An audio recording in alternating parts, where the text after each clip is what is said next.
Exams అన్ని బాగా రాసావారా? రాశాను అంకుల్, కానీ లాస్ట్ లోకి సరిగా రాయలేదు అంకుల్. ఏరా బాగా చదువుకోలేదా? ఎందుకు బాగా రాయలేదు? చదువుకున్నాను అంకుల్.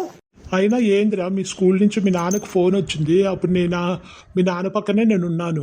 స్లిప్లు పెట్టుకున్నా ఉంటాయి కదరా ఎగ్జామ్కు.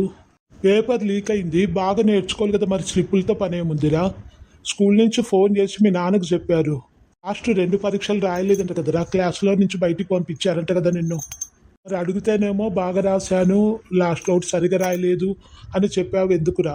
పేపర్ లీక్ అయింది కదరా, మరి స్లిప్పులతో పనేముండరా? ఎందుకు అలా చేశావు? నాన్న కూడా అదే విషయమే చెప్పి నా దగ్గర బాధపడ్డాడురా. అదే స్లిప్పులు ఎందుకు తీసుకోబోయావో అది చెప్పరా. నేను ఒకటి అడుగుతాను అంకుల్, క్లారిటీ ఇవ్వండి. రాత్రిపూట బయట చందమామ వస్తాడని ఇంట్లో లైట్ వేసుకుంటామా వేసుకోమా అంకుల్?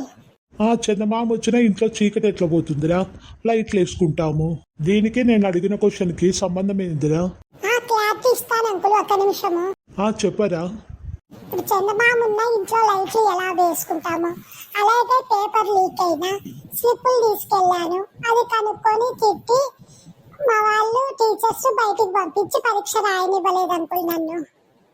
కానీ మా నాన్నకు ఫోన్ చేసి చెప్తానంటే చెప్పొద్దన్నాను. మరి ఎందుకు వాళ్ళు ఫోన్ చేసి చెప్పారు అంకుల్ మా నాన్నకి?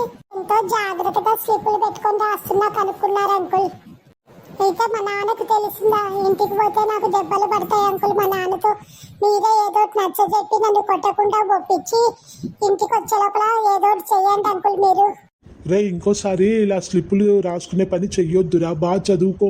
ఈసారికి ఎలాగో మీ నాన్నకు నచ్చజెప్పి నిన్ను కొట్టకుండా చెప్పి ఒప్పించి పంపిస్తాలే ఇంటికి. Thanks uncle. నువ్వు పేపర్ లీక్ అయితే బాగా చదువుకోవాలి, కానీ స్లిప్పులు రాసుకొని పోయి మళ్ళీ ఎదురుగా నన్నే క్వశ్చన్ చేస్తాడు.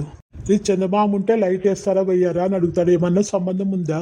ఏందో ఇప్పుడు కాలం పిల్లలు తెలుగు మీరిపోతున్నారు, వాళ్ళతో మాట్లాడలేము.